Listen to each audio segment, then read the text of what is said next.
Hey Anna, I thought I would do a video instead of trying to write this down because I'm a horrible writer and a better explainer. I guess that makes me a good BSer. Um, so, at preparation, you had it set up correctly, so that's fine. And really, you want to set it up the way that you're comfortable, but you've seen it done that way so many times, it's probably better to do it that way, I guess. I think there were like 4 spray bottles in there. The most spray bottles I ever mess with are 5, but 4 is fine. That way you can get more kids up there. I don't know how large your group is going to be, but I try to get as many kids up there as possible throughout the presentation. And some people don't even call kids up. I've never been a fan of that. Because it can turn into a decently long presentation. I think if it's done properly, 45 minutes is fair. 30 minutes is doable.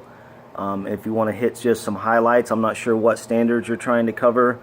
I am going to type out the terms for you that you'll need. And so set up, fill all the water bottles up with water. I don't put water into the lake until the kids are sitting down, and then that kind of sucks them in. Once they see you pouring actual water into the lake, and you can just do it from one of your bottles, one of your spray bottles. The other thing you need to do to prep is have all of your Jello powders and cocoa powders out, ready to go. And then take your little squirt bottle. It's actually a hair dye bottle that we have, and you just put some water in it about halfway full and put either cinnamon or cocoa. I think both of them are in the kit. Cocoa seems to work a little bit better. You just have to make sure to mix it up pretty well, and then start with the factory and make your way clockwise around the board, and that's your script pretty much. And you just need 2 good talking points for each location. And so for the factory, the 2 talking points that I usually talk about are, because I always have called it a chocolate factory just because, but I do reiterate that it could be any factory. It doesn't necessarily have to be a chocolate factory. Oh, that's my cat. She's my helper. And so with the factory, the 2 talking points are the discharge. If you mix the chocolate water up and put that down into the into Harley Quinn, you're gonna have to move, baby. Yeah. This is Harley Quinn. Sorry. With the factory, so the discharge, and do the chocolate water and just say, hey, if the water came out looking like this, then something is wrong. And just say that typically water is clear when it's being discharged from factories, and in some cases it's cleaner than the water that it's discharging into.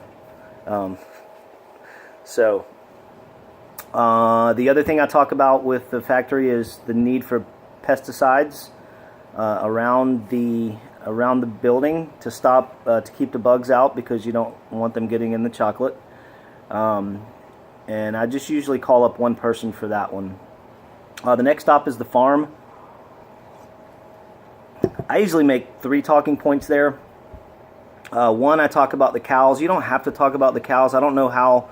I mean, if you do, you know, you can talk about 2 things. Number one, if the cows are getting down, if they're allowed to get into the creek, they're going to cause bank destabilization and erosion. And then you can talk about the poop if you want. You know, the kids always love that, but sometimes you lose them if you go that route. So it just all depends how easily they can be reeled back in. And the issue with the poop is that if it's a large enough quantity, meaning if it's a large enough farm and there's enough cows, then the E. coli numbers are going to be high enough to where it will be an issue. But otherwise, small-time farms with not very many cows are going to have very limited effect in terms of the bacteria levels. The other thing I talk about is over where the dirt area is. I sprinkle dirt or the cocoa there, and then I usually take a. You'll see a clay, looks like a hot dog with a green thing on top. Well, it's actually a bank with grass planted on top of it, and that stops the water from flowing under. The other thing is the garden.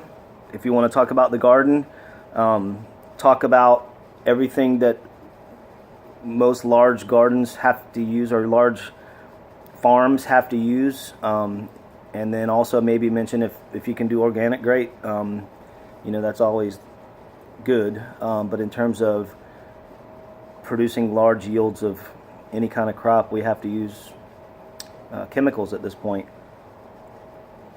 And so you've got your herbicides, pesticides, red for pesticides, blue for herbicides, and then I also add the green for fertilizers.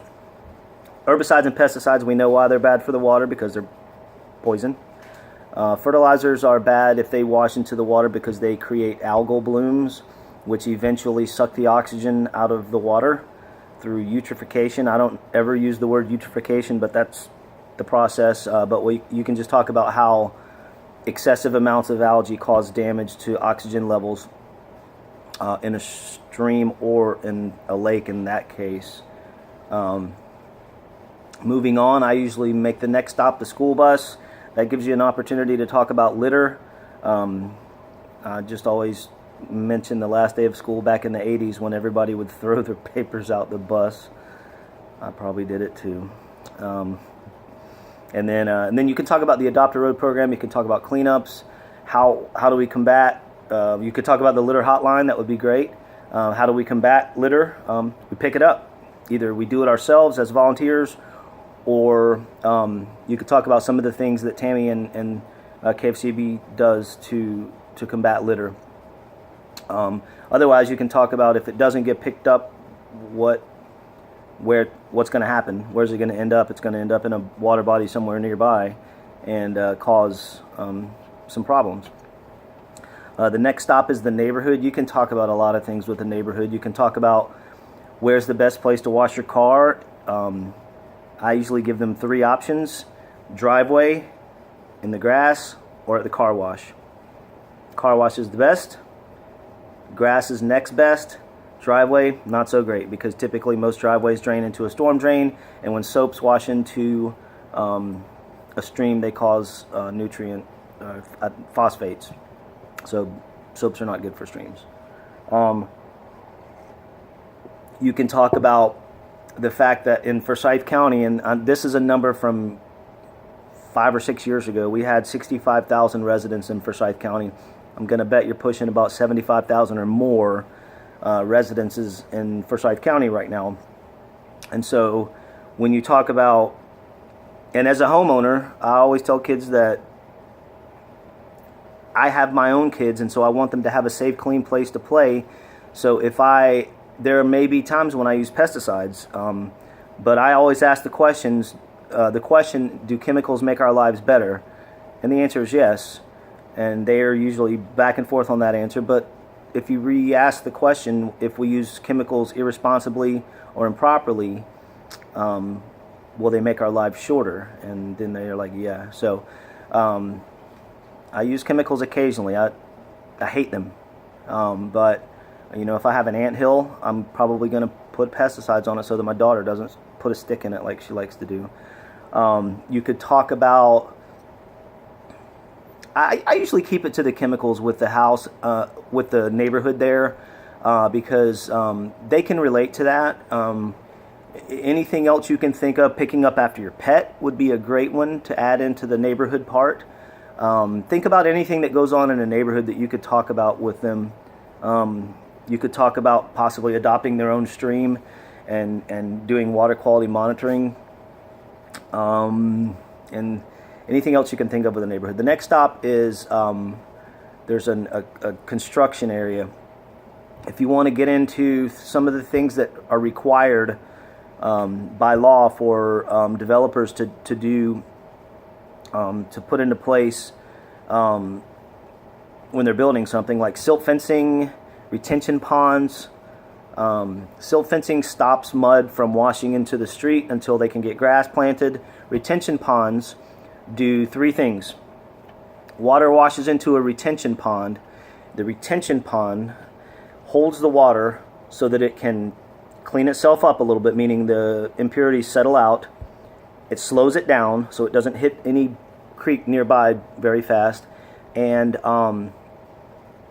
it cools it off. Typically when rain falls, especially in the summertime, when it hits the ground, it warms up, and so even the dirt, and so we don't want warmer water to go into the stream because warm water holds less oxygen than cold water. So whenever water runs across anything man-made, then specifically impervious surfaces like sidewalks, roadways, and rooftops, it warms the water up and causes problems. Next stop is the golf course. If you can find one of the little golf flags in there, I always have a hard time finding one.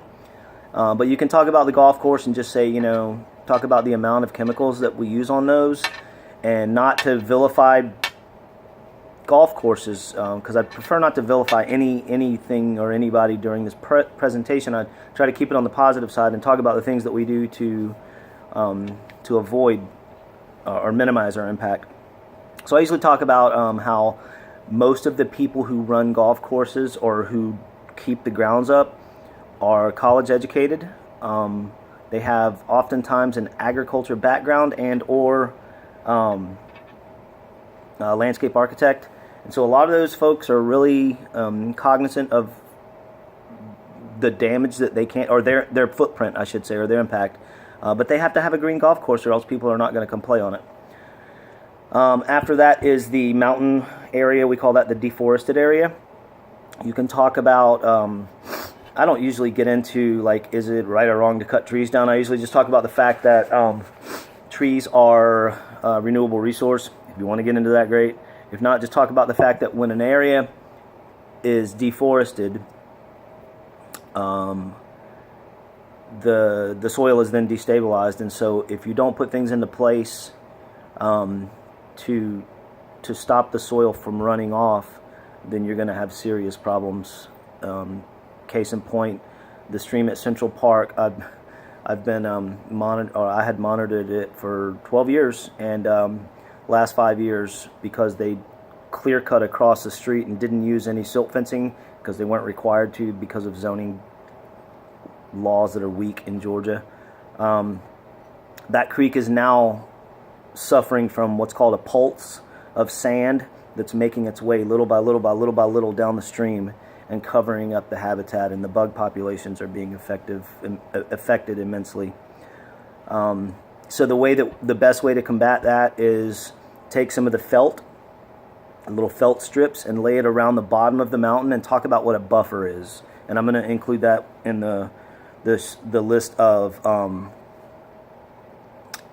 terms that I'll send you via email in just a little bit here.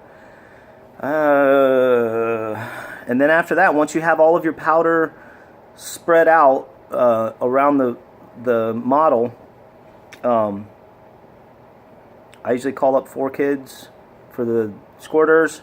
I have 1 kid working the rain stick for sound effects, and then the thunder thing, I have another kid doing that. And if you want to put somebody on the light switch for lightning, it's always fun.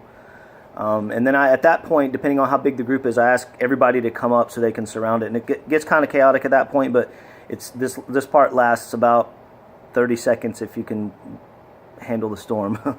And so at that point, the kids start spraying everything down. And I usually take each kid and say, you're going to squirt this area, you're going to squirt this area, you're going to squirt this area, and you're going to squirt this area. That way, you make sure that the entire board gets covered. I think that's it. I will, anything else that I think of, I'll add to the list of terms. I just felt like this would be easier because I'm a sucky writer.